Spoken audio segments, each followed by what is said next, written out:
Hello everyone, welcome to the channel. In this video I want to look a little bit about the use of scientific publications in the process of doing double materiality and then obviously reporting under the ESRS. Now we know from the standard itself that nature is considered both an affected party or an affected environment, and it could be considered a stakeholder, but it is a silent stakeholder in that it cannot verbalize necessarily or communicate its interests to us.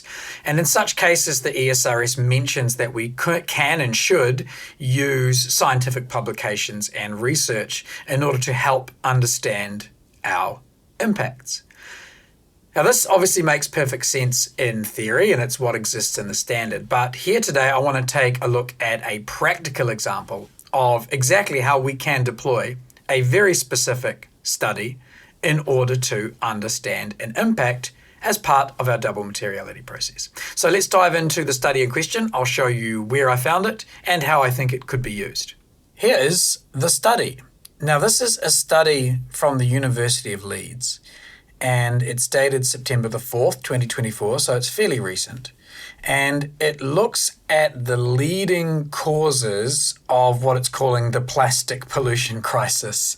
Okay, the headline is pretty editorialized, but I want to show how this kind of study can help us understand our impacts in the context of the ESRS. Firstly, though, where did I find this? I use Science Daily quite a lot. It is an aggregator of journal published studies and research institution publications. It tends to be fairly reliable. It will normally provide the full reference to the studies in question. In this case, we have the actual journal reference here at the bottom. So this is not just referencing a press release. This is referencing a published journal study. And then you've got the full journal reference here if you want to look at the original content. But typically I find that I can scan through the various studies as they're published in this website, and then if I want to read further, I can. Publications on Science Daily are sorted by topic. You can hover over these topics.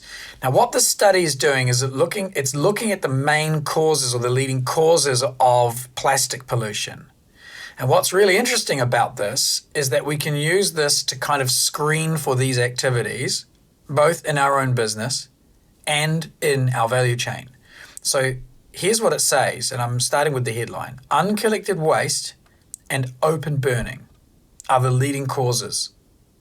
So if I knew that inside my business model there was uncollected waste lying around, waste was not being collected, or if open burning of waste was happening, I can argue then that I am contributing to the plastic pollution problem. So I can instantly kind of recognize that there is an impact that I can identify, which then I would need to assess, probably. We can also then see if there are likely places in our value chain where this is happening. If I know I have significant waste streams in the value chain that are uncollected, or if there's significant open burning going on in my value chain, same scenario. I can use these studies to inform me about the kinds of impacts I should be considering. And it's telling me the specific activities which are the leading causes in this case.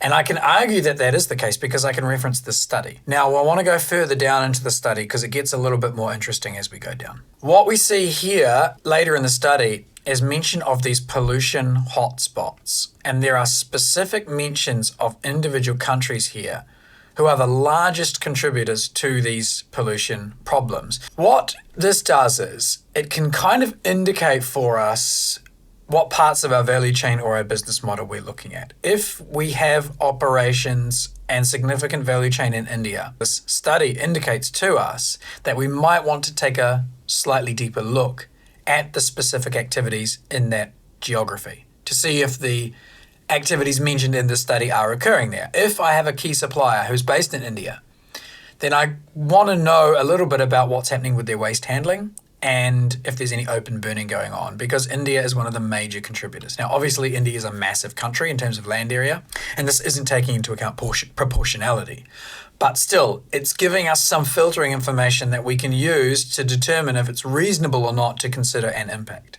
And there is another really interesting paragraph here. Now, this is really worth delving into a little bit. There is a major contrast here between the global north and the global south in terms of the pollution problem. And it's interesting that there is some rationale behind why this is the case. Here it is. Despite the high consumption of plastic, macroplastic pollution, that is the non-microplastics, the larger ones, it's a comparatively small issue in the global north. And the reason being is the waste management systems function comprehensively. So littering is basically the only way, or the main way, that macroplastics get into the environment. So this is kind of indicating for us that having good waste management systems and waste disposal networks is potentially a proxy for ruling out the macroplastic pollution problem if your business model and your value chains are largely in the north, the global north in this case. And that aligns with what we saw earlier, that it is the failure of waste management and the open burning of plastics which is largely leading the problem. I'm hoping that you get the idea by now about how this information can be used to inform the double materiality process. And how I find this particularly useful is at the outset of a materiality process when we're looking at screening the potential activities and the sustainability matters to see which ones should be identified and assessed. Typically, we're finding that the value chain impacts are the hardest for companies to identify.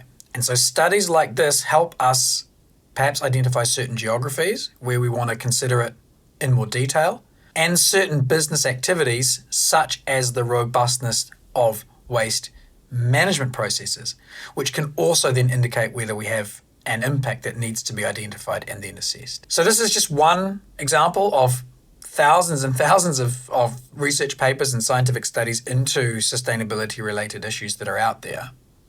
But I find this kind of thing really helpful. It's very practical.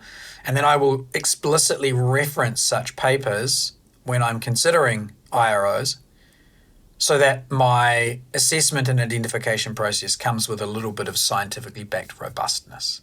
And I think this is what the ESRS wants us to do when they talk about the use of research in order to inform the process, is that this way we don't have to guess quite so much. These research papers help give us a bit of a leg up. Academics have already done some research into how these impacts are connected to business activities and where they are connected to business activities. And we can use that then to advance the process of focusing on that which is material for us, for our business model, and for our value chain.